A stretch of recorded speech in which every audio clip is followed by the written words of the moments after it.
If you're hearing me, I am getting set up. Sorry, I just had to eat dinner really quick. So give me 1 second.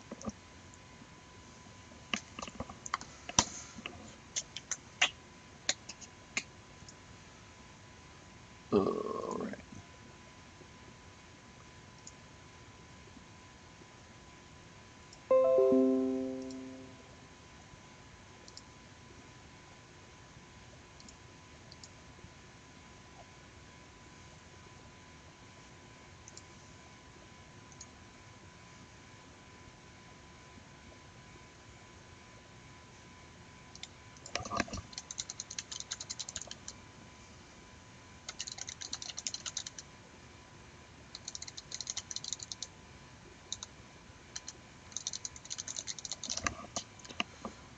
Give me 1 second.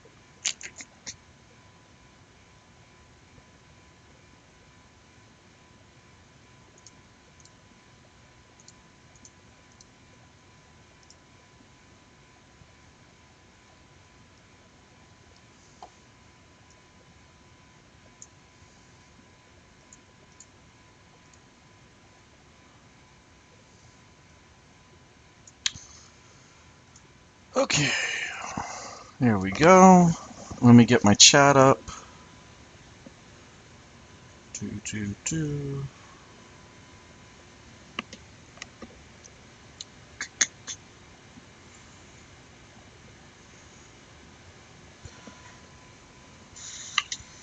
Turn off my volume.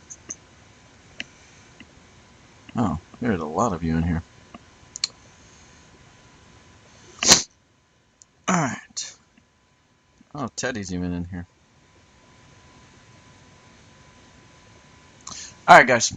So, what I plan to do is I'm going to go through little bit by little bit. At the end of each unit, like you see where it says 2, when we get to the next number, I'm going to stop and say, does anybody have any questions? Okay. I want to do this in case you want to watch the video. This is all the notes in condensed form. Alright. You can just type it, look up here is the link for what I'm following if you want to follow it on your own. Okay. So let's just get into it. Let me see. How good is that on the screen? Can you read it? It's not bad. I'll zoom in a little bit. So first section, fundamental principles. All right. Rule of law. Everybody's got to follow the same rules. Representative government. You're looking for the words like elect and office holders. That's where you have the people. We pick people like congressmen to go there for us. Limited government, not all powerful. They may not include that phrasing, but essentially they can only do the things that we've given them power to do. They can't just do whatever they want. So those are the 3 easy ones. Next, we got the 2 that people mix up. Consent of the governed, democracy. With democracy, you're looking for something where it says people rule, people have the power, so on. With consent, people are the source of any and all governmental power. You're looking for almost like a contract. Like the fact that we pay taxes, and in return we get roads and schools. Okay, so we are the source of any and all governmental power. The fact that we give them power to make the laws that we have to follow, and in return we get things like the roads and schools and so on from there. Okay? So, next one we're going to look at is the documents. We've got the charters, Company of London. You're looking at London, Englishman. London, Englishman. That's the connection you need to make. Virginia Declaration of Rights, rights. Served as a model for the Bill of Rights. Rights. We'll come back to Declaration in a second. Articles of Confederation. You need to know it's the first form. It was a failure. States had all the power. Central government had none. States had all the power. But mainly, they're probably going to ask you, what was our first form of government? Articles of Confederation. If you missed this question, you blatantly weren't paying attention in class. Virginia Statute for Religious Freedom. Its only purpose was to state of freedom of religious beliefs. Okay? So, back to the Declaration. Now, this is the other big document besides the Constitution that we cover. Grievances. It's a fancy way of saying problems. So we said, we don't like you did this, king, and you did this, and this, and this, and blah, blah, blah. This is why we hate you. Surprisingly, the Declaration of Independence declared our independence. Go figure. It also said we had certain inalienable rights: life, liberty, pursuit of happiness. If you remember, it used to actually say property under John Locke, but then they changed it because they didn't want to deal with the whole issue of slavery. So life, liberty, and whatever makes you happy. And this is where we first get the idea that all people are equal. Now, I say we first get the idea because this is just the idea. The Declaration is not official government. I mean, it's an official government document, but it doesn't have any laws in it or anything like that. When we go down here to the Constitution, you see that where it says affirms individual right here, guaranteed equality under the law with majority rule and rights similarly protected. That's where we actually now have it written in a law document, because the Constitution is the big law document of them all, that everybody should be equal. So we're now on the Constitution. It gave us a structure. All of our branches and all that kind of stuff comes from the Constitution. Remember this: Article 1 is legislative. Article 2 is executive. Article 3 is judicial. And my dog wants my attention. There you go. Sorry. Anyways, it also affirmed individual worth and dignity of all its people, saying like, hey, everybody has value, and it protects our freedoms. This is all from the First Amendment. All right. On to, that's Unit 3. We don't want to go there yet. So back up to 2C. Now we've got the preamble. I can pretty much guarantee you one question about the preamble. We the people is the most important phrase. Again, saying that power of the government comes from the people. That's going to basically, they're going to ask you. It's going to be, they could make the argument for consent of the governed, make the government's democracy. That's probably going to be more aimed at democracy in this case. The other important thing is preamble sets the goals. These are the things that we wanted to accomplish when writing the Constitution. So the first one, form more perfect union. Well, the states fought like little babies in the Articles of Confederation. So we were like, hey, let's all get along and work together. Establish justice. We're going to have these things called courts and laws, and everybody has to follow them. Ensure domestic tranquility. We want to keep the peace here. Domestic meaning here, tranquility meaning peace. Think of this as like your police and rules and laws with that. Provide for the common defense. That's military. That's probably the easiest one. You guys usually get that one. General welfare. This is our safety, our well-being. Firefighters, ambulances, hospitals, making sure we have schools. Kind of all fall under this general welfare. And secure the blessings of liberty. Liberty is another way of saying freedoms. This is again stating that we want to make sure people have their freedoms protected. Now, how do we change the Constitution? Well, one, it is not an easy process. It is complex. They like to sneak that question in. There's 27 amendments. On the proposal side, it requires action by Congress or a convention. For the ratification, which is a fancy way of saying the word approve, it has to be done by the states. 2/3 on the proposal side, 3/4 on the ratify side. Now that's for the U.S. Constitution. For the Virginia Constitution, it requires action by the General Assembly or a convention again. General Assembly is just the state version of Congress. And then ratification by the voters. Okay? So far, that's the end of Unit 2. Does anybody have any questions about the principles, the documents, the preamble, or the amendment process? So that way, if you do, you can kind of keep a timestamp of where we're at in the video, and that'll, you can skip over the parts you don't need. So I'm just going to keep going in order.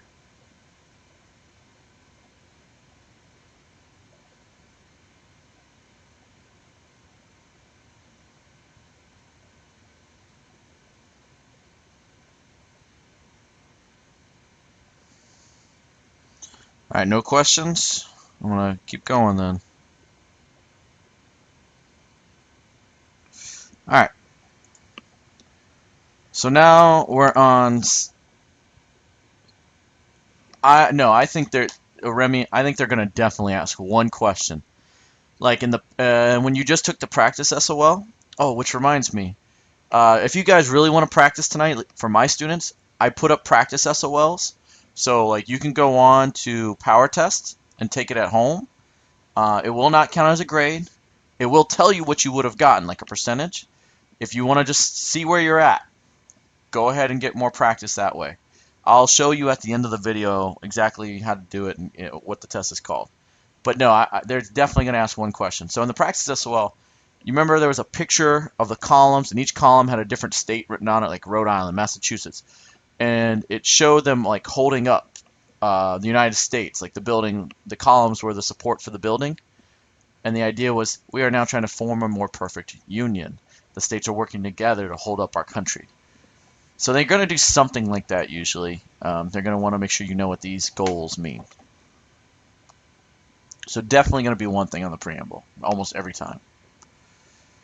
Alright, so what is a citizen? It's an individual with certain rights and duties under a government who by birth or choice allows allegiance to the government. So, the amendment to define citizenship, we got the 14th Amendment right there. All persons born or naturalized. So the two ways are birth and naturalization. Now there is the one by blood, but essentially it's still by birth. So by blood, what it means is, like by birth, even if let's say that your parents are from France and they go on vacation here, and if you were born on American soil, you now have a right to be an American citizen. You don't have to be, but you have the right to. That's by birth. But the other way of thinking of it is, if a parent from the United States go on vacation to France, and they happen to be pregnant and all that stuff, and then they have the child while they're on vacation in France, does that mean that child doesn't have the right to be a citizen? No. Their parents are still American citizens. That's where they would say by blood. It still falls under the birth category. So that's why we only say 2. So that way you could still be an American citizen even though you weren't born on American soil. Naturalization is the process somebody would go through to become a citizen. So, do we have to know specific articles that will talk about all the jobs of each branch? Luke, I just said that in the previous one. 1 is legislative, 2 is executive, 3 is judicial. Whether you know it or not, we actually cover what the Constitution says when we talk about separation of powers, checks and balances. All that does is the Constitution has it in its own language. We broke it down for you in an easier way to understand it, but that's what those articles cover. So yes, you do have to know it, but you already do, is what I'm saying. You just don't know that you knew it. Alright, so back to this. Means of attaining citizenship, birth, naturalization. So before you're a citizen, you're described as an alien, and it's completely legal. You could be here on like a work visa, going to college here on a visa, an educational visa, and you're an alien. You're not living here permanently. That's the difference. You're visiting. Could be for weeks, could be for months, could be even for a year, but you're here visiting. You're not trying to make this your new home. Once you have gone through the naturalization process, you are now officially an immigrant, or you've done immigration. So remember, that's the difference. So in the naturalization process, you got to be able to read, write, and speak English. You also have to know the basics of American history and government. It's 5 years, and I know it doesn't say it here, so we're still going to go over it. It's 5 years living here, 3 if you marry an American citizen. That's how long you have to be here, approximately, for the process. And then at the very end, you do the oath of allegiance. Because of immigration and naturalization, our society has become increasingly diverse. Diverse is just a basic way of saying different. You look around your classrooms, you see people from all sorts of backgrounds, nationalities, religions, all that stuff. That's all it means. It's just we are all different. Our First Amendments. Okay, the First Amendment's a big one. We've got government may not. You should know this one by now, but first, we cover religion. You can be whatever religion you want. Okay? Choose whatever religion you want. Speech. You can say what you want. You're free to express your opinions and beliefs. You can't turn into like harassing language or stuff like that. There are certain limitations, but you can pretty much say what you want. The press has the right to gather information and publish it that criticizes the government as long as it's true. I know in my class we talked about, if you say verbal, it's called slander. If you say something on like TV that's not true, it's slander. If you commit written and it's not true, it's libel. So you're not allowed to, and you can be sued for it. Is it going to ask us how long it takes? Odds are probably not, Josh. I just will go over just to make sure. So that was press. Assembly, peacefully gather. Okay. And I have other things than just this. I'm just doing this to cover my butt, so I make sure I go over everything at least one point. So this one lists every single thing in a shortened form. So peacefully gather, you're allowed to chill with whoever you want as long as you're doing it peacefully. And petition. Individuals have the right to make their views known to public officials. This is essentially protest. This is your right to tell the government, hey, I don't like this. Your right to complain. The 14th Amendment, due process. Due process, protection of the states. We talked about this one. Due process essentially means your right to not have, to not be basically screwed over by the government, to not be treated unfairly. The government can't just say, oh, I don't like your name. Go to jail. All right? They can't do that. And due process is what protects us. We have national due process of the fifth, which we'll talk about later, and state due process, which protects us in the state courts. Civic duties. If you don't do it, you will face legal consequences. So you can't really just say jail, because if like for instance you get a speeding ticket, you don't go to jail for that. You get a fine. Legal consequences covers all that.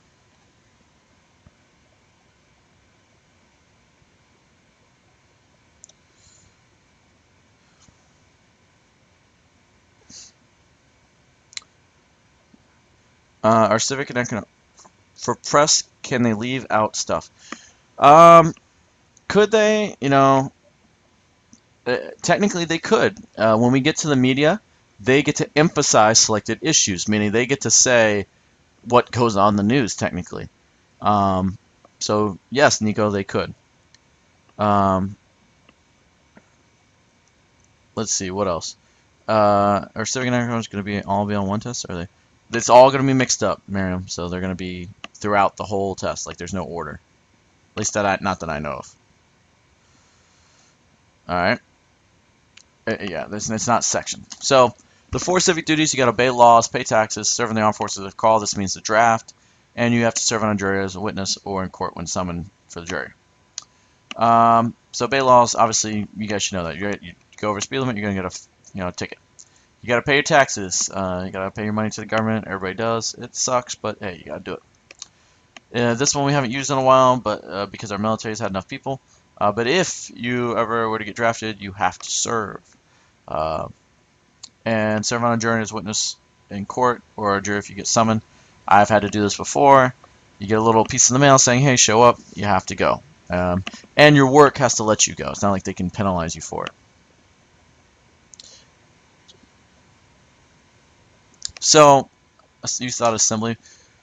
This one, there's like some overlap. So let's say people gather, right? Let's take the famous Martin Luther King I Have a Dream speech. There's tons of people out there in the crowd. They are using their freedom of assembly, right? And then the right to, and they were protesting there. That one would probably be a much better example of assembly. Okay, so yes, they protested there. With petition though, like that's when you're like doing it the official way. Like you get a document and you say like, hey, we don't like what's going on here. We want to change this law, and you get people to sign it. You are actually making a petition. You are petitioning them to change. When you guys say like, we want to have longer lunch times, whatever, and let's say you get no document, but a bunch of you go up and ask Mr. Calhoun or me or somebody like that, a teacher, saying, can we get this? You are petitioning me to change it. You're making your views known to me. So you are protesting it. That's why I tend to put that one with protests. But Oyen, that's a good question. It could apply to assembly. Maddox, I will get to the 10th Amendment.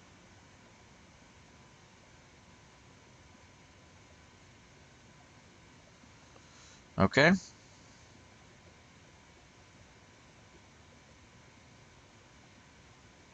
So, anyways, so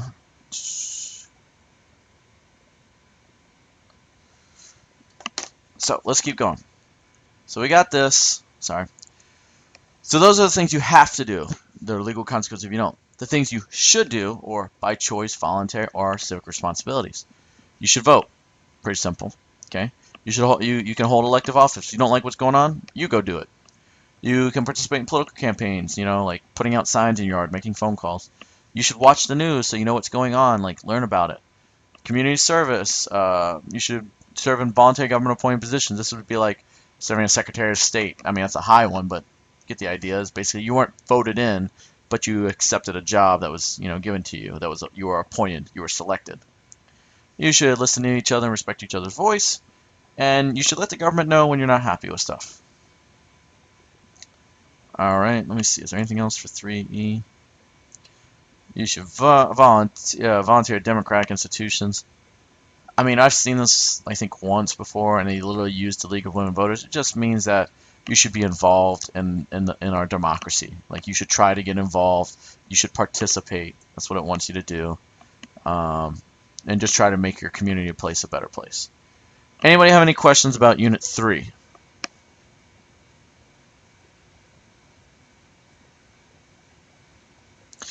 So I'm going back to the questions. So I see Nico's question. If people petition about something, does it have to be changed? No, it does not. But, you don't know until you ask, till you try. And, that's how changes happen, take place over time, is enough people will eventually say, hey, we really need to change this. Yeah, that's all the questions I see. So no more questions about Unit 3.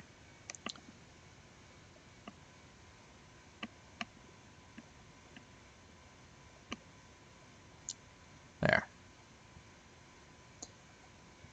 So going down to Unit 4, this was probably the simplest unit ever. This is literally it right here.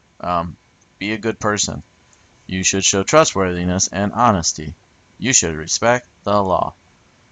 These are all grouped together. Responsibilities, like doing the things you're supposed to. Accountability means, like, if you screw up, okay, you own it. Like, it's my bad. Self-reliance, you're able to do things yourself, like do your own laundry. Courtesy is being nice. Respect is saying, showing by, like, saying yes sir, yes ma'am to your elders, things like that. Patriotisms, you're showing loyalty to your country, saluting the flag, doing the pledge. Participate in school and participate in elections. Again, like, how should you be doing effective participation in life? You should, like, always, you should ask questions. You should express your position. It's just common sense things. I don't really think anybody's ever missed those. And they do ask a question. Like, I've seen it before. They'll ask you, like, which of the following is an example of patriotism? And it'll show somebody, like, saluting a flag or something. Oh, Luke, I gave you mod powers to help Chase, since Chase is my only moderator here. Alright, so Unit 5. So the functions of a political party. So the 4 things is, this is what they all do. Okay, so all political parties recruit and nominate a candidate. They got to have somebody representing them. They educate the electorate about campaign issues. Fancy way of saying, hey guys, we're going to tell you what our candidate's all about. This is why you should vote for him. They're educating us. The electorate is us, the voters. This is how he thinks on this issue.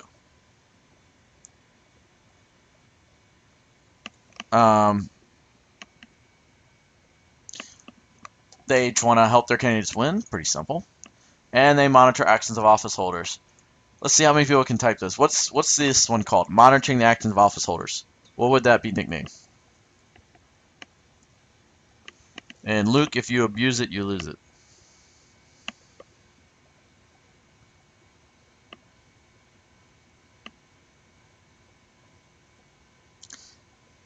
It is watchdogs. Good stuff, good stuff.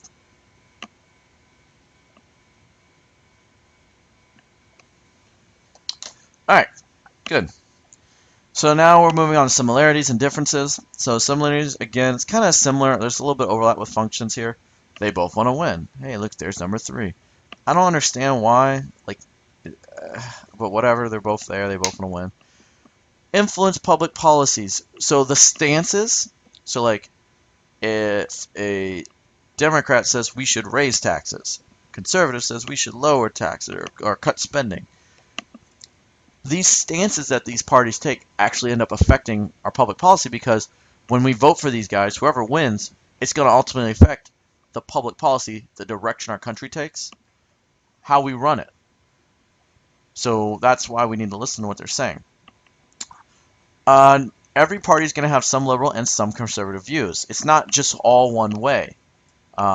Lately it's been a little bit worse, where basically you're either super liberal or super conservative or whatever. But generally, and you can see this in candidates, they might have, a Democrat might have one or two conservative views, even though mostly liberal.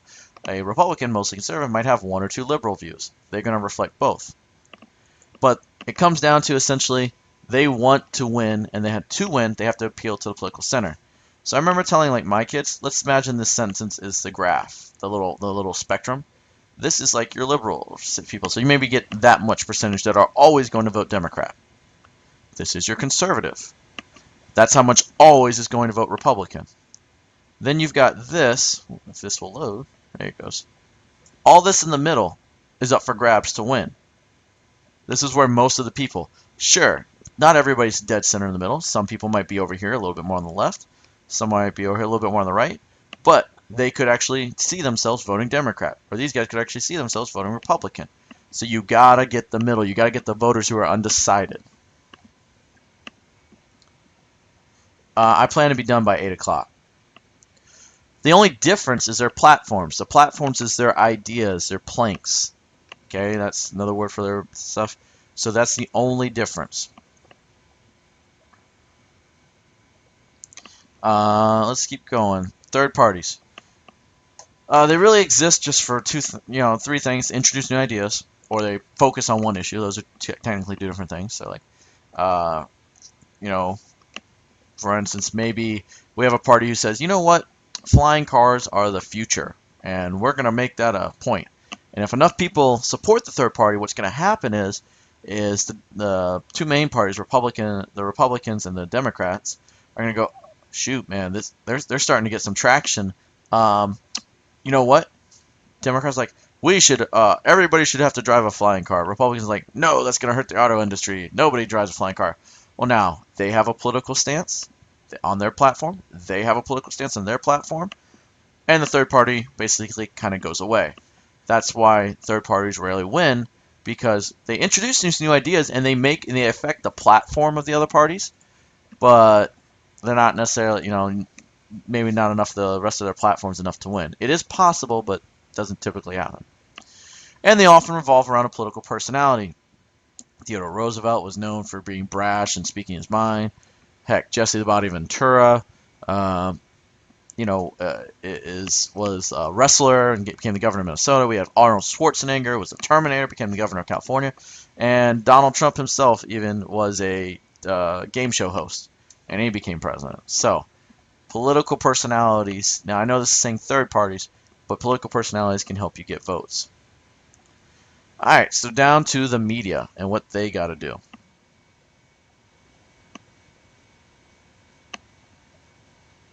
And yes, I did say it in class. So here's what we have to do, okay? So when we're watching the news, it's our job to separate fact from opinion. Our job to detect bias meaning favoritism. It's our job to evaluate sources, and it's our job to identify propaganda being things, images, clips, meant to make us think a certain way. It's the media's job to identify candidates, like tell us who's running, emphasize, focus, another word for focus, selected issues. So Nico, where you were asking, they get to choose what issues. They select the issues and how much runtime they get. If you watch MSNBC and Fox News, they're not going to give the same topic the same amount of screen time. Okay? It's just the fact of the matter is, they are both biased. That's our job. They are both biased. One's liberal, one's conservative. So you have to be able to decide, okay, what part of this news broadcast is biased? Where am I getting my information from? Separating source. What's fact here and what's opinion? That's where we have to do our part. Broadcasting different points of view. Mass media is supposed to let both sides get an equal say. Like, we're going to have a Democrat on and a Republican and let them, tell us why, their side is right. Doesn't always work that way, but that's what it's supposed to. And then lastly, they write editorials, things you read in the newspapers, things like that. Create political cartoons. We've done tons of practice with that, where they show an image. Publish op-ed pieces. That's where people usually submit a piece, like outside the newspaper, and they say, like, I want you to send this piece. They'll pay the newspaper to let them do it.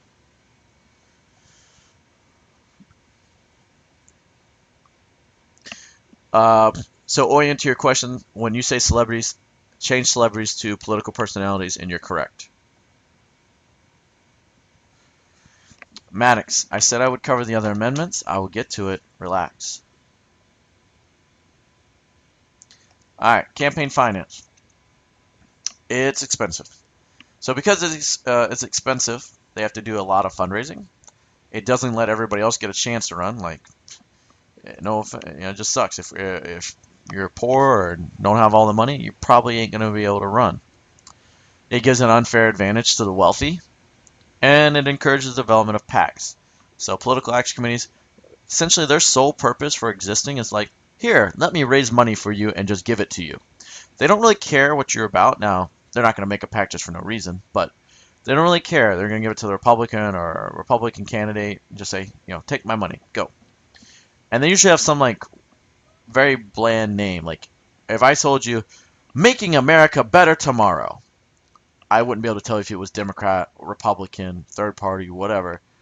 And they're going to raise political money. So you have to be careful with that.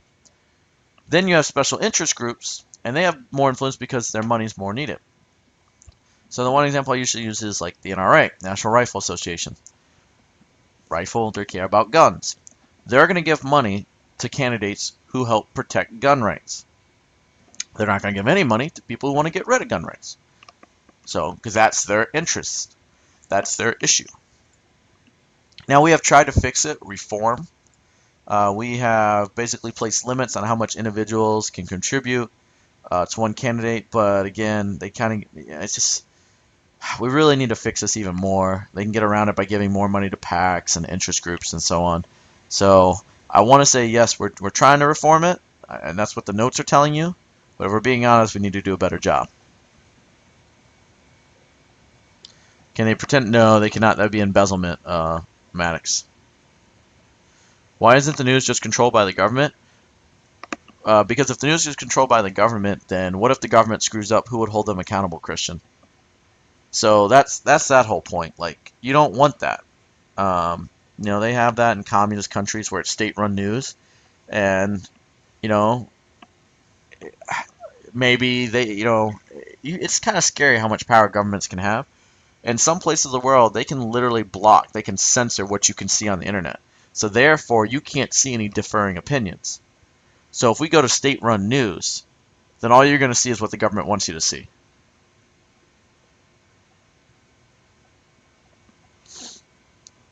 All right. So now we're on voter registration. All right. So you have to register to vote. You got to be a citizen, resident of Virginia, got to be 18. Very important. I've seen this one asked before. You must register 22 days in Virginia. 22 is the magic number. Okay, you can register at the DMV, the registrar's office. That is not spelled incorrectly. Registrar's office. Their whole purpose is to register you. By mail, and this one's a little old. The other one they've added is you can do it online. Doesn't mean you can email it, but you can definitely do it online.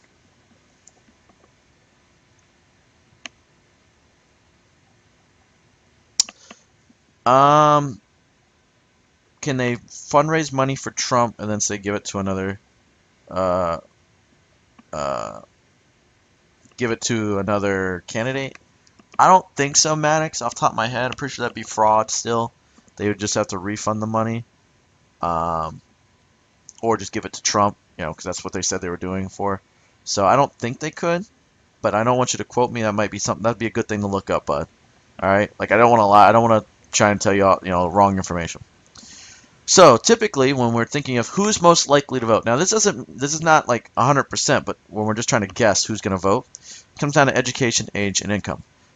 And the more you have of each, the more likely you are to vote. Think about it. If you have more education, like a college degree or so on, you're going to be more informed. You're more likely to be more informed about the issues and know how important it is. Age, when you hit 18, maybe the biggest thing on your mind is like, where am I going to go for my weekend? And not like, who's running the country? Now, we're starting to see a slight change in this with more political activism by teenagers. But typically, the younger you are, you're just not voting as much. And the highest age group that votes is actually senior citizens. Income. This one makes even more sense. If you're getting by working 2 jobs and you're just getting by, you may not think like, oh, I don't have time to go vote. I gotta, get to my second shift. I gotta pick up my kid or whatever the deal is. You're not thinking about, let me cast my vote. You're thinking about how you're gonna make it through the day if you're not, at a high enough income. So, it's just not a priority for you. So typically, the more you have of each, the more likely you are to vote. Is there a way to vote more than once? No, that's voter fraud.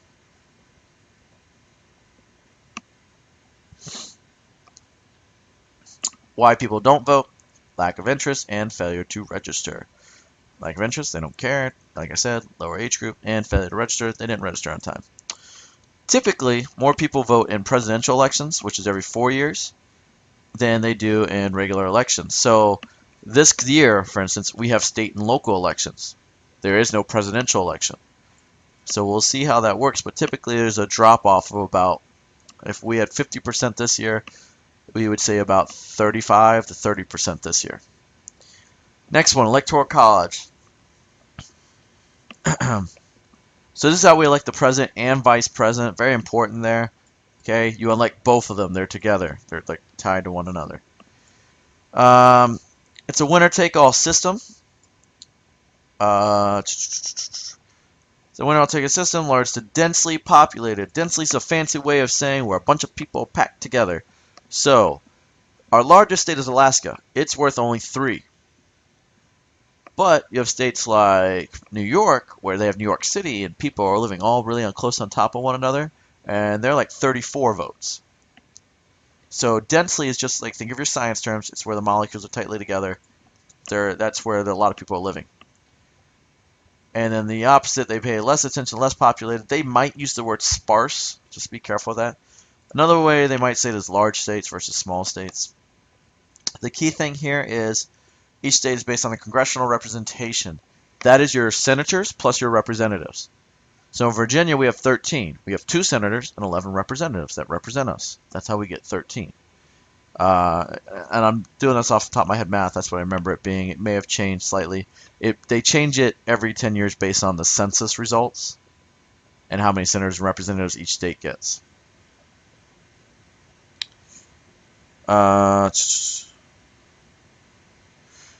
You're correct. State and local elections are important. They really are. So more people should vote. Just so I can finish out Electoral College. Majority vote to win. Electoral College favors the two-party system. The reason it favors the two-party system is if there's only 2 parties that win every state, somebody's going to come out a winner. We're not going to have that tie, not that 270-270. But if there's a third party, we may not get to 270, and then we don't have a winner. 270 is the magic number to win the Electoral College. So no, there's not really a tie in the Electoral College.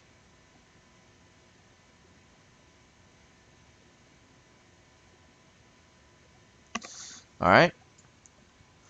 And lastly, this thing is people should participate. We did this in the classroom, guys, if you remember, where like you made your own political party, and you should participate in classroom online simulations. So, congratulations, you already did that. All right, Unit 5. Did anybody have any questions? Got 50 minutes to go, and we've got about 8 more units. So I'm going to do my best to get done by 8 o'clock. Masood, if I end at 8, what do you think I'm going to do? I'm going to keep going then, since you guys are not telling me anything. All right. Legislative has 435, has 535 total. 435 in the House, which is based on population. 100 in the Senate, 2 per state. So that's how we kind of make it fair. Their job is to make the laws. Their job is they're the approver. Approve and confirm are the same things. They approve the budget. They confirm all the appointments. They're the ones that control taxes. Yeah. The president can say whatever he wants. They're the ones who control taxes. They regulate interstate and foreign trade, and they're the only branch that can declare war. Fun fact, last time they declared war, World War II. The executive branch. He's in charge of executing, enforcing, carry out. They can use any of those types of words to describe it. And yeah.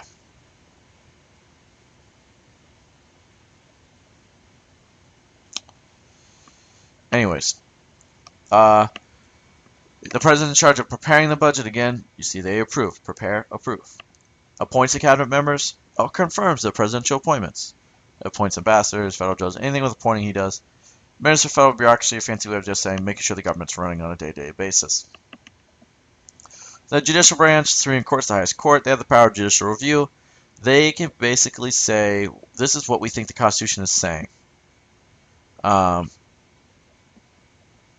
And they can determine, is that constitutional or not? And if they determine it to be unconstitutional, then, hey, it's not going to happen. So then we have checks, separation of powers and our checks and balances that are coming here. They're spread out among our three branches, Articles 1, 2, and 3. So I like doing this with the checks and balances right here.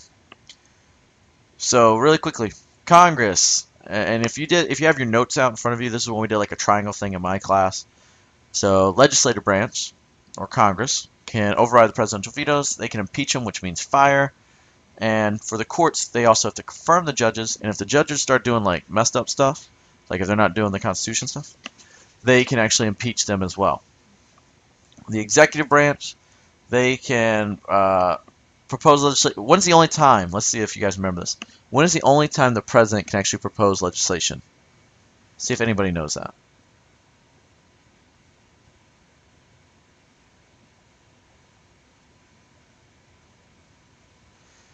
If the judicial branch says something unconstitutional, it's unconstitutional. Legislative branch would have to start all over and make a new law.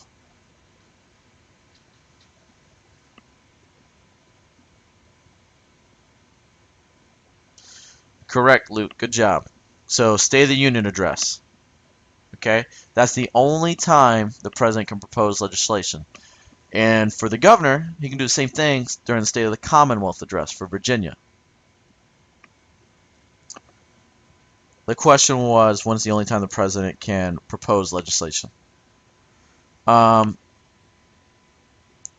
I'll just be blunt. If you're here, and I told you, I made a deal with you guys, I'll keep my word. I'll try to do the squad thing or whatever with the Fortnite. But if that's what you're here for, and you're just going to talk about that in the chat, please don't talk about it in the chat, if you don't mind, until, like, wait till the end. I'd rather just have, I want to make sure that I can read if people have questions about this material. So let's try and keep that to the side for now. So he's in charge of preparing the budget again. Congress has to approve. He can tell Congress, get your butts back here. You know, we need to work on this. He can always veto. Veto meaning reject. Again, he can check the courts by appointing the judges. Judicial branch really has, I guess, two powers. One, when they get appointed, they're there forever until they retire or die. But essentially, they can rule either congressional laws or executive actions unconstitutional. Again, that's using judicial review. Again, Article 1, legislative, Article 2, executive, Article 3, judicial. Alright, how a bill becomes a law. Whoops, scroll down. There it goes.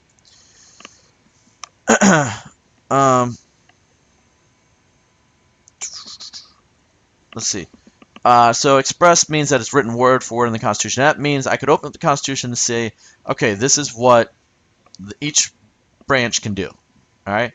Implied is like where they stretch the wording. Like when Thomas Jefferson bought the Louisiana Purchase, he saw this phrase where it says the president can do whatever is necessary and proper. Well, he thought it was necessary to double the size of the United States since, you know, hey, we're kind of coming up against each other, getting too close. And since he was getting such a good deal, you know, it was only the proper thing to do. So he kind of stretched the wording there. If I was doing this and I was making my little cheat sheet on the paper, my 5 steps would be introduce for how a bill becomes a law. Introduce, committee, debate, vote, and president sign or veto. Introduce, committee, debate, vote, president sign or veto. So those are the 5 steps. Say, here's my bill. Goes to a small group of people in a committee. Then everybody debates about it and argues about it. Then it votes. It will repeat in the other house, 1 through 4. So these 4 steps have to happen in both houses first. And then it goes to the president. He can sign it, it becomes a law, or he could veto it. We write laws. I don't think I covered this, so this is good. We're doing this. Why do we have laws? Well, we're trying to fix a problem. So, like, you know, if the world's going hungry or something like that, we'll write a bill saying, like, all right, mandatory, everybody must get a loaf of bread each week. They could do something like that. So on the SOL, they're gonna ask for the order how a bill becomes law. Remy, it's probably a good chance they will ask you the steps. To be honest, I'm pretty sure I've seen it on there in the past. And what they usually do is they're gonna list all the steps and like say 1, 2, assign different numbers to them, and you're gonna have to pick the one that's in the right order. That's my gut. I have not seen the test, so I don't know. Okay, but that's what I remember from seeing practice as well as in the past. Individuals and interest groups help shape legislation. They like this sentence right here. It'll say blank and blank help shape legislation. It just the way it says we help make laws, and so do interest groups. Again, we've already done that. Then we have the executive roles. Okay. Blah blah blah. He has a cabinet who helps him do his job. Proud of O'Brien, domestic, blah, blah, blah. So I already told you. So one time he can propose legislation's annual speech to State of the Union. He can always appeal directly to the people, like go on TV and say, hey guys, or on Twitter with our current president, and say, I don't like this, and blah, blah, blah, and talk directly to the people. He can approve or veto legislation we just talked about, and he gets to appoint the people who help carry out the laws. He could say, I want you to be on my cabinet. Secretary of State, Secretary of Defense, help me do my job. The power of the president has only grown in years. So from when George Washington was president till now, it has only gotten bigger. Here are the 7 roles. I hate this one so much down here. Chief of State. This is ceremonies. That's like inviting the Super Bowl winning team over saying like, hey guys, let's celebrate you. Ceremonial head. Nothing really important, but hey, makes them look good. Chief Executive is basically making sure that the executive branch is running, make sure everybody's doing their jobs, his cabinet, and all that kind of stuff. Chief Legislator, anytime he vetoes a bill or signs a bill, he's acting as Chief Legislator because he's dealing with legislative issues. Commander-in-Chief, military. Chief Diplomat, he's dealing with any other country in a non-military means. So if he bombs a country, Commander-in-Chief. If he sits down to talk with an ambassador, Chief Diplomat. Chief of Party, he's helping out his own political party. So like right now, Donald Trump, if he was helping out the Republican Party in any way, he would be acting as Chief of Party. Chief Citizen is simple stuff like, hey, I saw the president go get a McDonald's meal, or he is playing basketball with his friends, doing something like normal people would do. What happens if members of Congress don't show up when the POTUS calls them a special session for whatever reason? They have to. For the Chiefs, probably one. There'll probably be one question, Chase. All right, anything on Unit 6 before I keep going? I'm trying to keep this tidy. All right. So 7-8, we're on more of like the structure of our government and federal. We're getting towards federalism. All right, so 7-8 powers, legislative. This is the state. Okay, so our state government. So at the state level, we have the General Assembly. We have a bicameral legislature, just like we did at the national level. Bicameral means 2. It's a fancy way. House of Delegates and Virginia Senate, and they meet for a couple of days. Our state, we have a governor. If he goes down or can't do his job, we have a lieutenant governor. Remember, at the national level, we have president and vice president. There's also an attorney general. The attorney general is like the head lawyer. He's the one that kind of makes those calls, who to prosecute, things like that. Judicial. These are the courts. We'll get to that when we do the courts, so I'll worry about that then. All right. So the idea of federalism is the division of power between the states and the national government. The expansion of the national government's power is traditional, reserved for states' altered relationship. State doesn't exist because federal government tells them what to do. So essentially, the federal government say, hey guys, we want to do this, and you're going to pay for it. And the states go, well, that's not cool. We don't want to. And the federal government goes, too bad. That's kind of what happens sometimes. And the states don't like it. Maybe had one little civil war about it or something, Obviously, there's a bunch of other issues, but the point being is it's always a little contentious on, like, what's a state thing and what's a national government thing. But the way we set this up with federalism is national government is always supreme, then state, then local. This is the 10th Amendment, Maddox. The powers not given to the national government by the Constitution of the United States of America are reserved to the states. I'll argue this with anybody who wants to. Nico, Ethan, York. 10th Amendment literally says these words. Reserved powers to the states. So if you see reserved, it's talking about state powers. And then there are powers that nobody gets. Like, for instance, they don't want anybody to have the power to say, like, all right, we're going to make a law. Everybody here has to be Catholic. The reason that's not possible is we have freedom of religion. That's a denied power. Nobody gets it. Oh, there's Idris. What's up, buddy? So the primary responsibility of each national government, they're doing foreign policy, like, dealing with other countries, regulating commerce. Commerce, fancy way of saying making sure like our economy is working, and provide for the common defense, our military. While state government's worried about public health, our school, our our hospitals, firefighters, things like that are state employees, promoting safety, police, state employees, Virginia State Police, promoting our welfare, schools, things like that, make sure our well-being is upkept. I again would highly suggest making that chart with my students that we all worked on today, the federalism chart. If I didn't have you today, I'll work with you on it tomorrow because I've already done that, so I'm allowed to because I'm not. I've already done that before. I've given out the SOL. General Assembly is elected to make laws. They make laws again in response to problems. You can see the overlap. It's the same thing as national, except now we're making laws based about the state. Guess what? It's the same freaking thing. So, for how Congress makes a law, a bill into a law, remember it's called a bill before it's a law. Here, introduce, committee, debate, vote. It's got to go through both houses again, except now instead of the president signing it, it's the governor signing it. So it's the exact same thing. Don't get confused on that. Just we're changing who does it. Now there are 5 issues that they tend to worry about. Okay, so these are the 5 issues. Education, again, states are in charge of school. Well, locals in charge of schools, but it's also under the state's program. That's why you take an SOL, just like every other school in Virginia. Public health, like making sure, like we're trying to. States had to opt in into like Obamacare and things like that, or they could opt out, or all that kind of stuff. Those were state choices. Environment, trying to make sure we can protect our natural resources, such as like sea, the Chesapeake Bay. We have a biennial budget here. So for the national level, we have an annual budget once every year. Here we have a biennial budget once every 2 years, okay? So we make a budget that lasts for 2 years. And then we have revenue, and that's basically that we have power to tax us. And yes, we definitely pay state taxes. Again, saying that we should participate in things, which we did in class. All right, so the governor also has a couple chief roles. You see they got rid of chief citizen, thank goodness.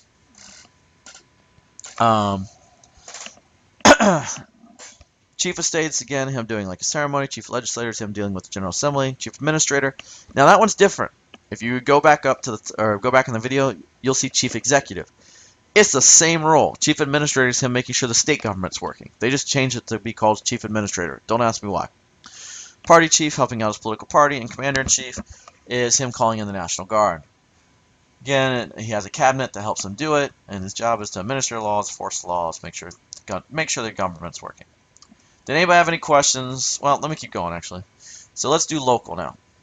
So, as you can see, we have all these counties, and everybody has their own little laws and all this stuff. Those are all the counties in Virginia. And we have each one has their own branches. At the county version, we have a board of supervisors. They enact ordinances or make ordinances, local laws. You gotta know the change. School boards in charge of schools. Please don't miss that question.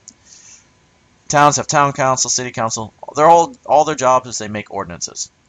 Now, at this level, they could have a manager. At the county level, you could, it's optional, have a manager to help run the executive side of things, make sure the government's working, so oversee the operations of the local government. In a town and city, they will definitely have a mayor. Mayor is the executive branch here. So it goes president, governor, manager, optional, mayor. Whereas with the legislative, it goes Congress, General Assembly, County, Board of Supervisors, and then town and city both have a council. Again, we'll get into the court stuff in a minute. I'm not worried about it. Each locality must have these 4 positions: a sheriff, police, clerk of the circuit court, deals with the court stuff, commissioner of revenue, basically our tax collector, and a treasurer in charge of budgeting the money. Local governments get their powers from the state, so that's why we all take an SOL, because state government tells us to. Derived means where we get it from. And we all have to follow the Constitution of Virginia. We don't, counties can't make laws that override the Virginia Constitution or the United States Constitution.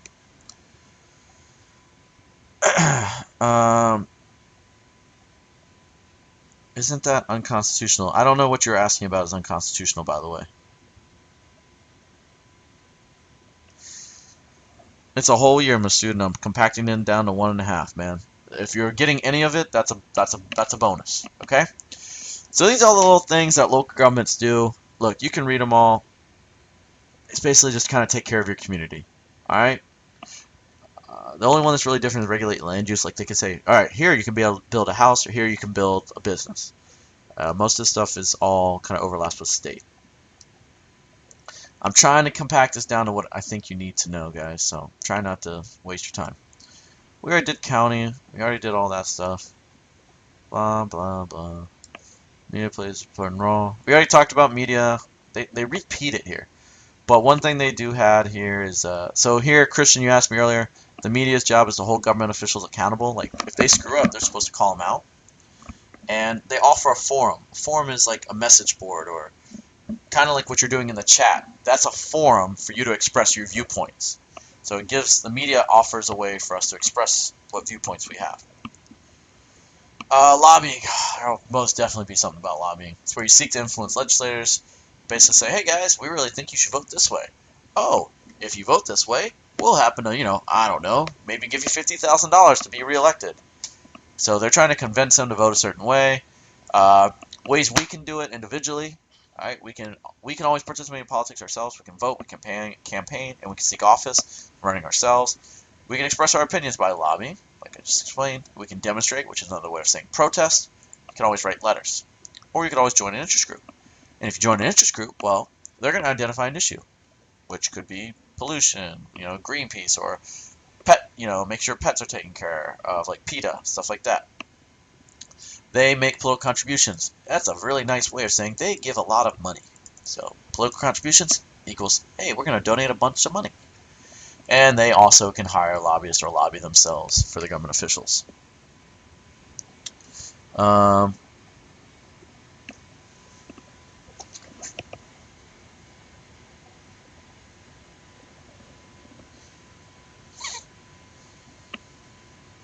Anyways. So we went over that. So here's the thing local governments have to have a response for. Most of you remember the one pandemic being widespread disease. So they have to have a plan of action. So if there's ever widespread disease, they have to have a plan. If there's ever an act of terrorism, they have to have a plan. If there's ever a change in global economy that would affect like the local area, they have to have a plan. And they have a plan to protect like wildlife, protect the government and the environment. I think it's supposed to actually say environment, but wildlife. Okay, that's typically what they go for. All right. So that's federalism. Again, there's a chart. I can go back and show it to you at the end, but we went over it in class, and I'll go over it with my first and second period tomorrow as well. Any questions about federalism? All right, wait, are PACs and lobbyists the same thing? What's the difference? PACs, their sole reason for existence is to raise money for a candidate. So, like, your candidate raised $10 million, PACs probably gave him a good portion of that $10 million. Now, his political party could then hire lobbyists to do things. PACs generally are not going to have revolve around an issue. Their job is just to raise money for a party or a candidate. A special interest group could hire lobbyists to push for their issue. So the NRA, I'll use them. They definitely and I use the NRA, but there's other organizations that have lobbyists. They all do. They will hire people to literally go to Capitol Hill, talk to congressmen, and say, "Hey, this is why you should not make laws that'll take away gun rights." Let's see. Do we need to know about the FCC and FDA? I haven't gotten to that stuff yet, Miriam. All right, so court stuff. We have a dual court system, and that's a fancy way of saying we have United States courts and we have Virginia courts. All right, so United States courts going down. Remember that really, really hard quiz. You have U.S. Supreme, U.S. Court of Appeals, U.S. District. There's the judges and jury. Remember, multiple judges, no jury for the top two. The third one on each is the one where you can have a judge and a jury. So judge with, without jury, but usually with a jury. And again, judge with or without jury. These are the only ones right here where you're going to have a jury. These ones, the third one down. Remember, if it starts there, they have original jurisdiction for federal cases. They only hear cases on appeal. That's why it says appellate. They hear certain cases if it's like a really, really big deal. They'll go straight there, or they're only going to hear cases on appeal. Over here, again, same exact ones. They're only going to hear really important ones for the state that deal with the state constitution. They're going to deal with this side, federal, deals with U.S. Constitution. This is state stuff. So, and they're the court of final appeal, meaning like that's it, the last stop for state deals. Again, Court of Appeals of Virginia, they only deal with appellate stuff.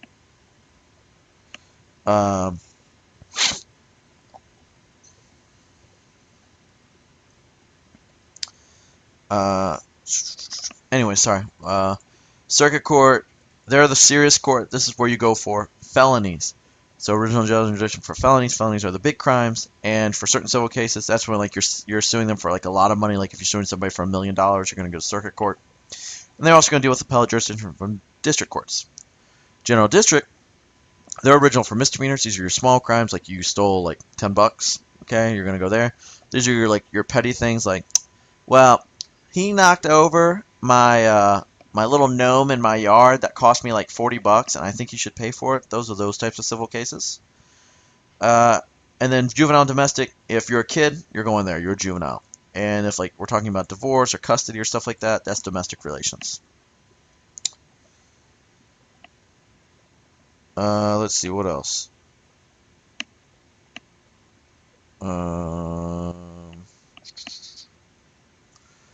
So, that's that one. The one court case you absolutely have to know, because it gave us judicial review, Marbury v. Madison. Alright, and literally that's it. Marbury v. Madison gave us judicial review. Or, it'll be, judicial review was given to us by Marbury v. Madison. There you go. That's their big power. It allows them to review laws and determine whether or not they are constitutional or unconstitutional. We have two different types of cases, criminal and civil cases. Criminal is where you broke the law and you're being arrested, while civil is like you're suing someone because you disagree with them. Supreme Court is not always civil cases. It generally would be, like we're talking, that kind of stuff, but it could also result from a criminal case. It's basically they're dealing with a constitutional issue. Okay. Do we have to know the judge, justice, the jury things for each court? Generally, remember, like, if we're going back up here, the trick to doing it, I don't know if you guys remember, is this. So I'll kind of do it this way so you can see both here. All right. The top two on both sides, right here, multiple judges, no jury. Third one down, judge with jury. Anything below, singular judge, no jury. So multiple, judge and jury, judge, no jury. That's the trick to doing it. I can't say for sure what'll be on there or not. Let's see what else was asked.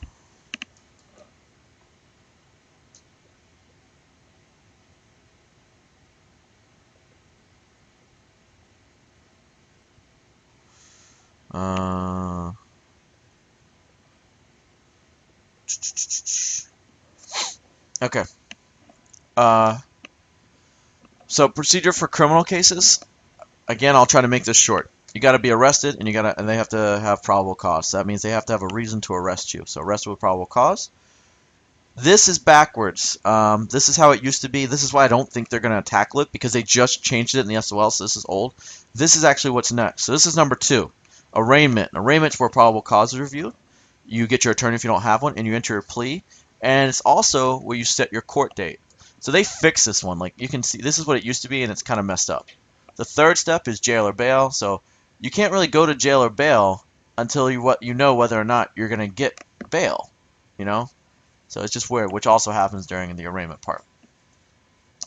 The fourth step, so we have arrested with probable cause, arraignment, jail or bail, then we have a trial, and then we have the guilty verdict. Or if you have the verdict, and if it's guilty, if you don't like it, you can appeal it. Miriam, I already answered the question. No, it's not just criminal. Supreme Court is for constitutional issues. The Virginia Supreme Court is for Virginia constitutional issues. It could be civil, it could be criminal. It just depends on what issue it's dealing with. It has to deal with something super important.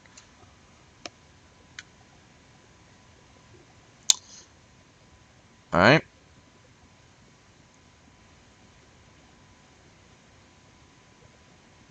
Here we go.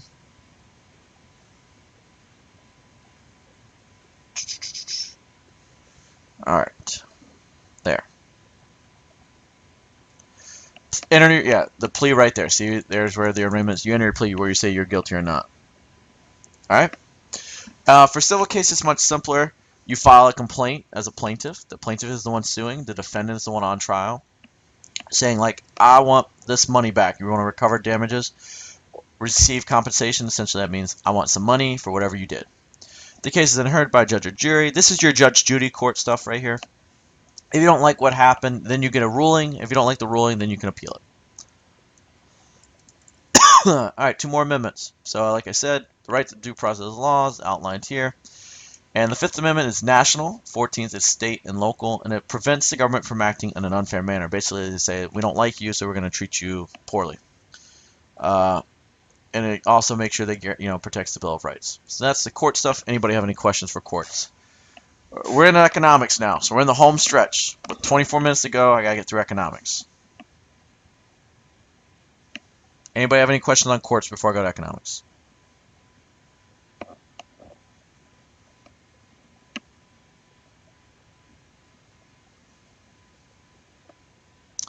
Alright. So the first whole unit, as you can tell if you remember us doing all this vocab stuff, is all that. Alright, so here's my way of remembering it. Scarcity is not having enough, but they really like to use this definition. The inability to satisfy all wants at the same time. It's a fancy way of saying, like, hey, everybody wants a drink of water. We only have 1 cup of water. Man, we are unable to satisfy everybody's want for water. I don't know why they say it that way, guys. I think it's dumb. It's much simpler to say we don't have enough of it. Like, that's why it's scarce at the moment. But hey, there you go. The 4 types of resources, these are the things we use to make stuff, are natural, human, capital, and entrepreneurship. Natural means it's coming from the ground, like wood, oil, water, all that stuff. Human, that's us doing labor, like me working my job, your parents working their jobs, that's all human labor. Capital means it was bought for with money. Your computer that you're using or phone, whatever you're using to watch this right now is a capital resource for your education. Me using my computer is a capital resource. The pencil you used to do is a capital resource because, it took natural resources to make it, but for you it's a capital resource towards your education because you didn't make it, you paid for it with money.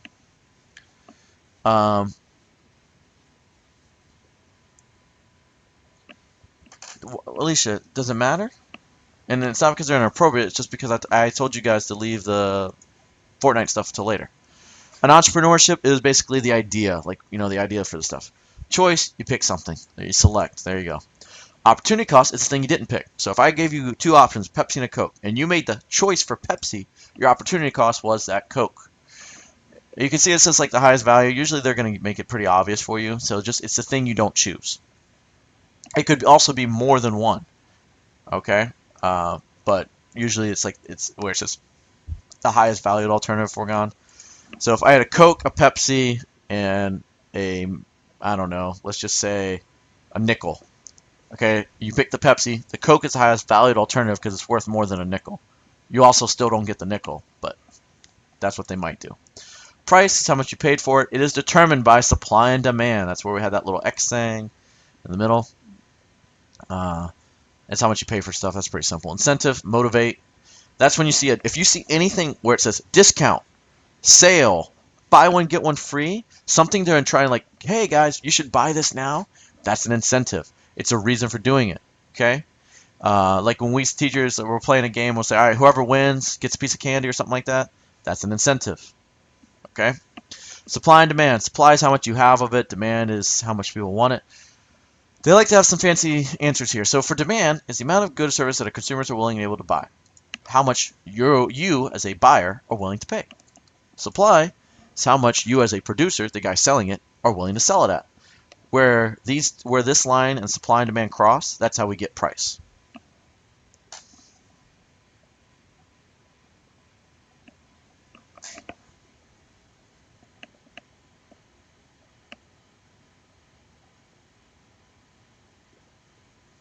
Yeah. If I have to, I'll just turn off the chat. So let's just stop whatever y'all are doing. Because I'm not trying to have that right now. Production is combining of resources to make something, to make the final product, like the thing you're actually going to use. So, for, I don't know, let's just take that computer, they had to have all the machinery, those are the capital, they had the humans who put it together, they had the idea to build that computer, and the natural resources, the metals that all came from it, all those resources combined into the product of your computer. Consume is to use. For instance, if you took a shower, you probably consumed shampoo. Okay, so it doesn't mean eat, even though you do consume food. You're using the food right there. Consumption is the using of the goods and services. For instance, you are consuming whatever internet plan you're on right now because you're watching this online. All right, types of economies. Um, so these are the three questions. I don't, these could be on there. I haven't seen them in any of the practice SOLs, but let's go over them really quick. So the three basic economic questions: what's going to be made? Who are we making it? Who's making it? And for whom are we making it? I have seen this change to how we're making it sometimes too, but just so you know. So traditional. This is the one I think they like to. I've seen sneaked in past practice SOLs. This is the one where you're making stuff on custom and historical precedent. Like you're using old tools. These are the ones where they do the trade and bartering. This is the one where you're going to work the same job. Like if your dad was a blacksmith, your grandpa was a blacksmith, your great grandpa was a blacksmith. Guess what? You're probably going to be a blacksmith. Free markets, they don't exist because every country has a government and they're involved in their economy because as soon as they make a decision, they're affecting their economy. But it's the idea of it is that basically there is no government. It's purely motivated by profit. Whoever the best business wins, best competition. And the consumer sovereignty, meaning we get to choose through our choices or our purchases, we determine what will be made. That's what's going to win out. Then you have command, where basically it's all government. They own everything. Centrally planned is another way of saying government plan. The government's going to tell you, oh, you don't like chicken ramen? That's nice. Here's more chicken ramen. Oh, you didn't buy it? Well, next week there will be chicken ramen. You're going to get it because you don't get a choice because the government controls everything. Mixed economy, that's what most of the world has. Mixed economy is a wide range, as long as they have some government and some private. So some public, some private. That's what it means when it says that thing. So we have a private sector. So like you could think of like Nike, Reebok, Under Armour, all these companies. They're trying to make the best buck they can. They're competing against one another. But we also have government. Things like your electric bill. Think about it. If electricity was allowed to just run on its own, everybody needs electricity. It makes our refrigerators run. It's letting you charge your phones. It lets you use your computers. And yet, it's affordable for most people. Now, I'm not saying it's cheap by any means. Okay, I'm sure it could be cheaper. Everybody doesn't want to pay bills. But the fact is the government kind of limits that, and they kind of control that. How much can people be charged for electric? All right, so that's how they play a role. So government's role is greater than a free market, but not in the command. That's why they're mixed from the middle. They're a mixture of the two, and most of that. All right. The United States economy, again, we're primarily a free market, but again, we have some government. That's why we're mixed. Whoops, too much. I've kind of covered everything. Private property, things you own. Profits, earning minus expenses. So this is how much money you made. This is how much it cost you to get all the supplies. When you subtract that, you get your profit. Competition. Well, let's see. What are people saying still?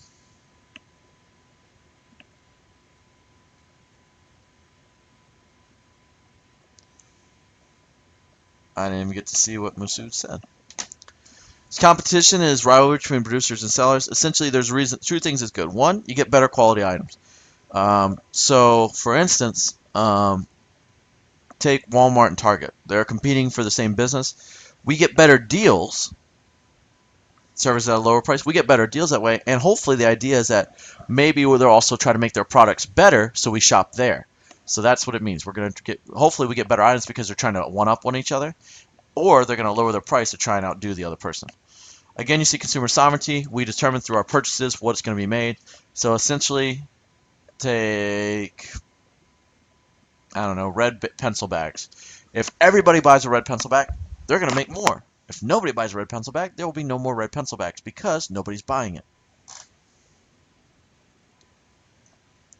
And it also does keep monopolies from having too much power. Very good.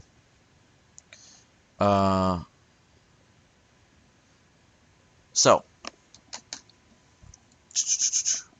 business type. All right, so that's the end of 11C. I'm going to get through business types. Guys, we're down to 15 minutes. So, I'm trying to go over this. I'm watching the chat. I'm looking for questions. Be honest. Stop being petty. Okay? You guys are arguing over nothing. Cut it out. Just stop. Okay? If you have a question, by all means type it in there, or answering a question like you want to add to it. All right, like where Jalen says competition. I'm all for that. Okay? Stop adding one each other. It ain't time for that. So let's go over this. All right, the three types. You got proprietorship, you're by yourself. Partnership, two or more, like 2 to 8, usually in that ballpark. Then you have your corporations. These are your companies. These are your Amazons, your Walmarts, your Microsoft. These are where you can buy stocks of these companies because they're so big. Now, if take the coffee incident at McDonald's. So when the lady got coffee spilled on her, she didn't just sue like the drive-through window guy or anything like that, or the manager of that particular McDonald's. No, she sued McDonald's because business organization authorized by law to act as a legal person, meaning that we can sue McDonald's because they act as a legal person. Owner liability is limited to investment. That's a fancy way of saying, like, if I put in, if I open up a proprietorship and it fails, they can come after my house. If I open up a partnership, they can come after my house or whatever percentage that I owe for my house. If I invest in a corporation and I only put $1,000 in, I can lose $1,000, but that's it. I am limit my liability, my risk is only equal to how much I put in. Which one? What Abner? What I miss? Is the stuff? No, only my stuff is going on it. Only my stuff. Okay? So nothing, no history. It's only civics and economics.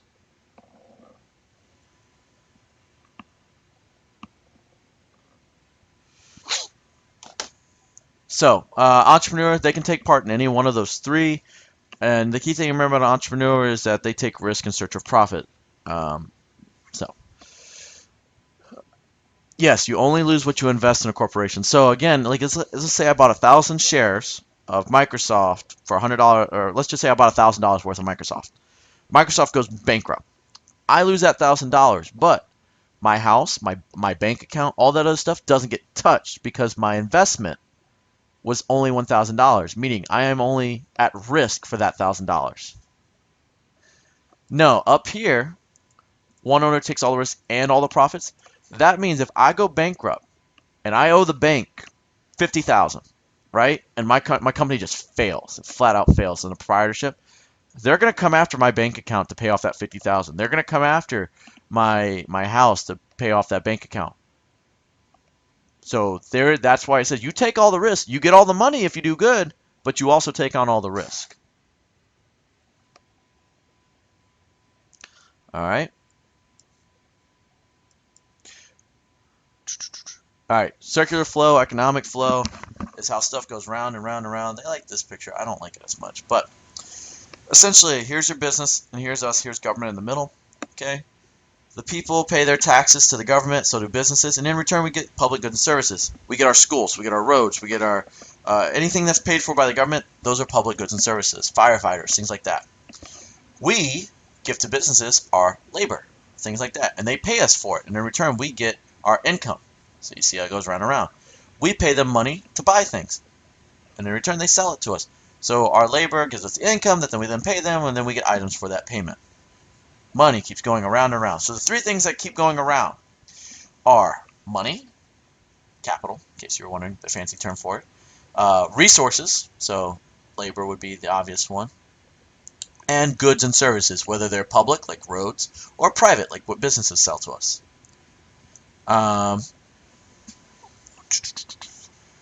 So this is just telling you each one. All right. Businesses, they could use extra profits to expand, to buy more resources. That's what this one means. So essentially, like if your company's doing really good, if you have a lemonade stand in one place, you're like, man, I'm making so much money here. Let me open one 2 blocks down and try to double my profits. When you owe money, they take away your property. All right. So potentially, if you owe too much money, yes, they could seize your house from me. They could.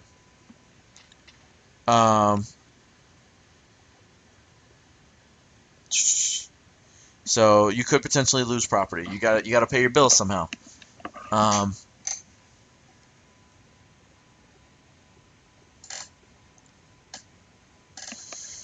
So there's that. Let's see. That was 12B. All right, PFIs. private financial institutions. These are essentially like the banks, all that stuff. Okay, they act as intermediaries between savers and borrowers. Intermediary is a very, very fancy way of saying in the middle. So when we put our money in, we are acting as the savers. When you go ask for a loan, you're acting as a borrower. That's how banks make money, or any private financial institution. So they loan out our money, hoping to make interest on it, and then when the guy pays back his loan, yeah, we still have our money in the bank, and the bank makes, like, if they loan out $100 of my money, the guy pays it back with interest at $110. The bank puts $100 back in my account and keeps 10. Now, that's a very rudimentary way of thinking of it. There's more finesse to it than that, but I'm just trying to get you a picture in your head. Oh my goodness.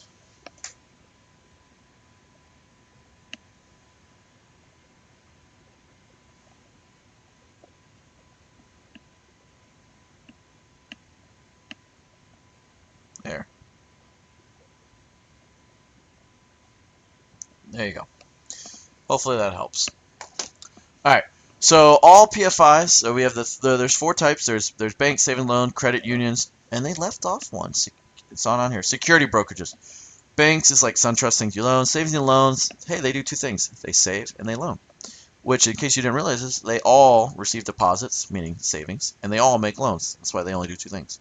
Credit unions, that's the ones with specialized clientele, like Navy Federal, where they help out the military, or Apple, where they help out teachers. That doesn't mean, like, when I say help out, that means we get better deals. Um,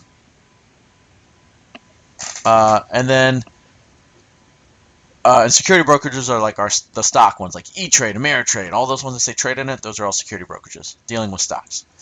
And the other thing you have to know is that they encourage us to try and put our money in there by giving interest. It's not a great amount of money, but interest means we're getting free money. It's an incentive. So this would be an incentive. That's how they like to ask that question.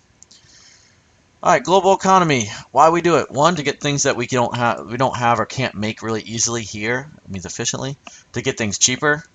To sell our stuff to other places and to create jobs. So, like, for instance, maybe this would be a car. Maybe to get cheaper cars from other countries. Maybe there's a certain type of food that we can't grow here, but they grow it elsewhere. We want to sell our stuff to as many people as we want, and I mean, think about it. If you're doing one shipping container, you have to have somebody who has to get the shipping, like build the shipping container. Then you have to have someone to pack the shipping container. Then you have to have one person put it on the ship. You have to have a crew on the ship, and all that other stuff. So it leads to a bunch of jobs being created. The security brokerage is the one that deals with stocks.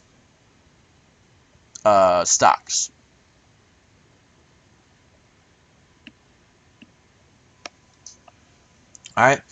It's also been easier because of technology. So the main thing is like we have computers nowadays that makes it easier to track things. But the main invention is the internet. So now we can communicate like instantly with everybody around the world. It also has made things cheaper. All right, that was 12. I think that's the end of 12. All right, 13A. So again, this is a little older, so it doesn't have all the government organizations. Antitrust is a fancy way of saying anti-monopoly. We want to make sure that there's no monopoly, so we want to encourage as much competition as we can. That's why we also have global trade, so we have global companies. And we want to support business startups because every new company is more competition. These are some agencies that look over things. Federal Communications Commissions, FCC won't let me be, blah, blah, blah. They're overseeing TV, radio, media, stuff like that. EPA, looking over the environment. FTC, looking over business deals like mergers, companies, making sure they're doing the right thing. The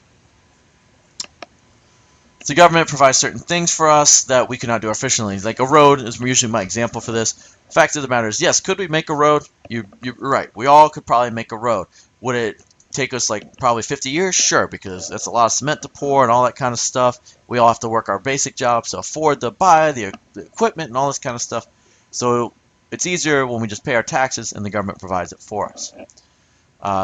Such as providing a road provides benefits to many simultaneously, meaning, hey, everybody gets to use the road. If you had to do it by yourself, hey, you probably wouldn't make it. Examples being highways, postal service, and our military. They pay for it through things like taxes, borrowed funds, fees, and fines. Fines like when you get a parking ticket. Alright. Taxes. They actually changed the way we do taxes. You just need to know that the 16th Amendment is our income tax. Um, that's really what you need to know there. That's allows us to tax how much money we make. Uh,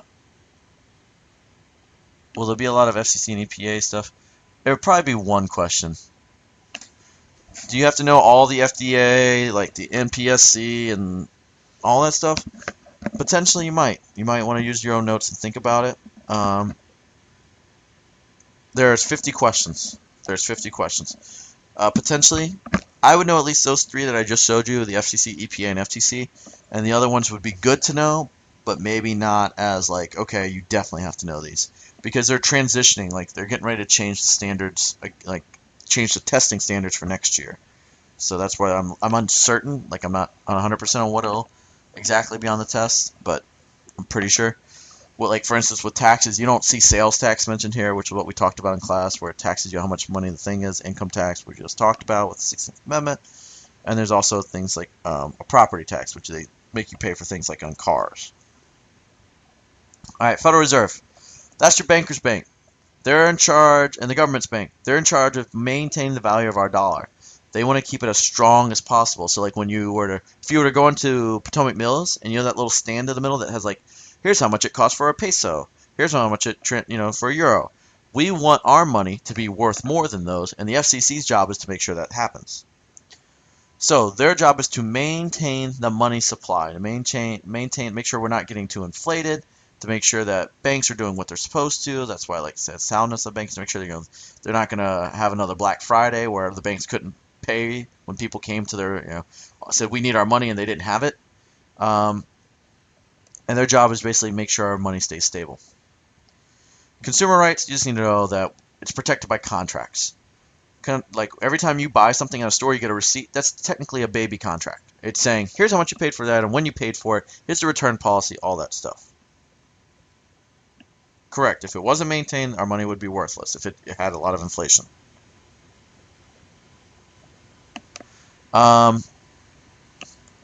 Consumers may take legal action against violators of consumers. Again, if you violate a contract, you can, call them out on it. Wow, I'm going to finish right at 8 o'clock. Perfect. Currency, there's three types of currency. It's how you pay for things. There's coins, there's Federal Reserve notes, which is a fancy way of saying dollar bills. And then we have our deposits, which was when you use your debit card or your check card or whatever, you're basically taking money straight from your account and paying with it. So instead of having to actually carry the money in your cash. All right. Any questions for any of me? Like anything you guys want to go over?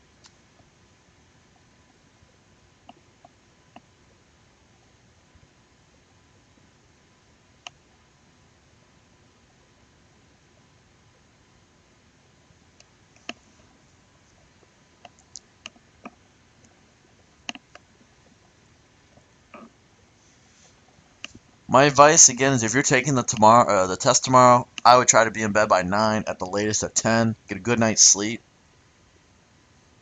I think Jalen, you could get a 600, sure. We did. We did the whole year in 1 hour and a half.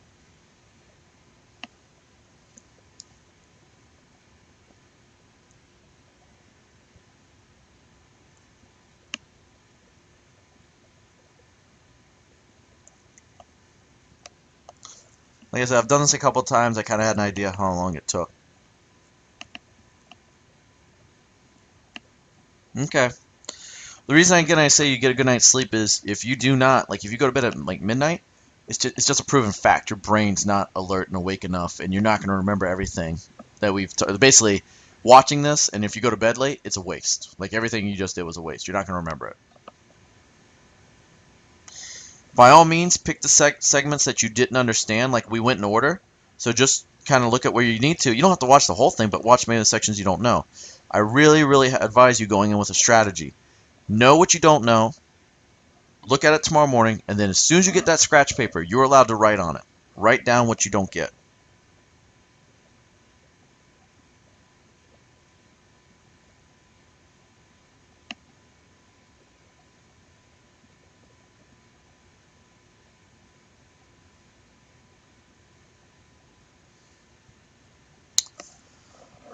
Alright, let me see. Alright, I'm going to keep my promise. I'm going to switch it to a blank screen for a second. So I'm still here. You can hear my voice. I haven't turned off the stream. I just don't want you to see my desktop.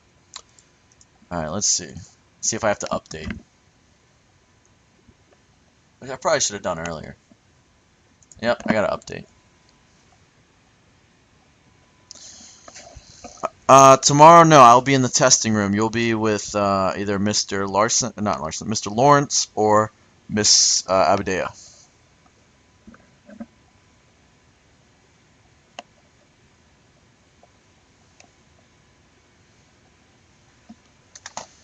Alright, let's see if I can remember my stuff. First try was a miss. Second try was a miss. So is that one?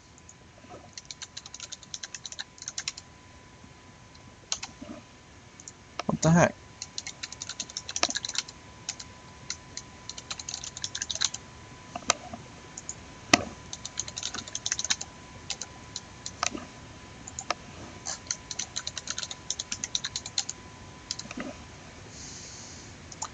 Apparently I forgot my password.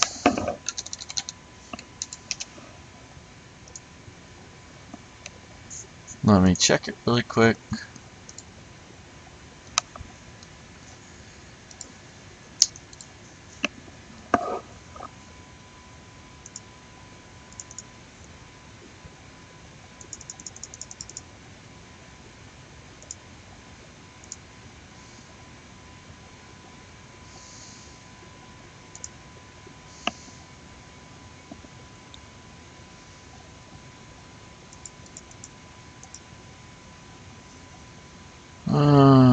Where is it?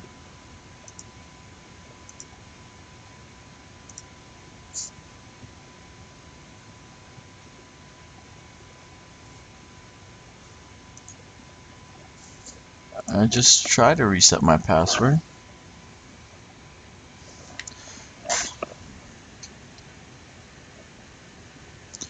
Why are you telling people don't come to school tomorrow, Masood?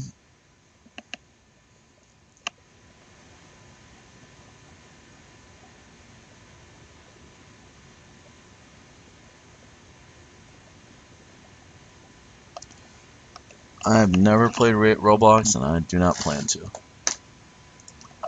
What did I make the password?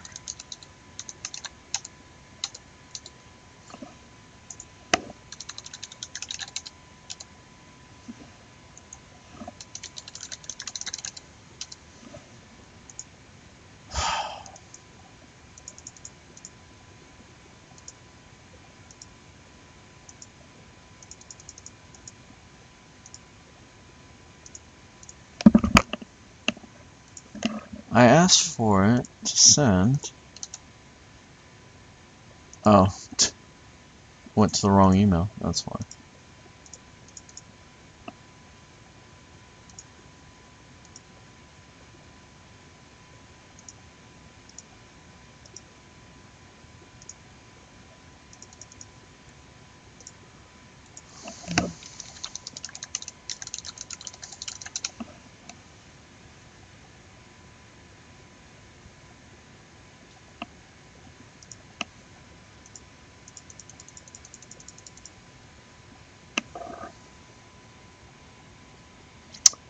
You guys can do one. I'll keep you up to date.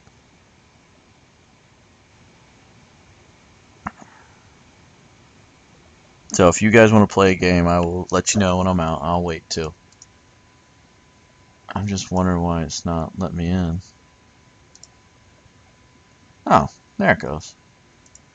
It's just being a pain in the butt. Alright, it's updating now.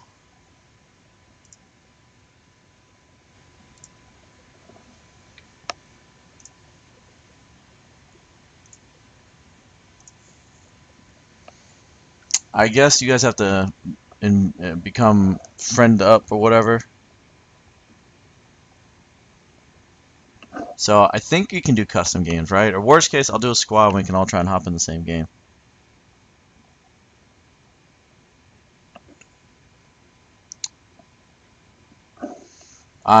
This is not my strong suit game, I will tell you that. I play more PUBG. So what I'm going to do really quick is I am going to turn the stream off. That way people who want to just watch the review, have it clean cut, Like that way they're not having to watch us, and then I'll turn the stream back on. Okay? So you're welcome to stay around and watch, but I'm just gonna turn it off for a second. I'll turn it back on in like 2 minutes.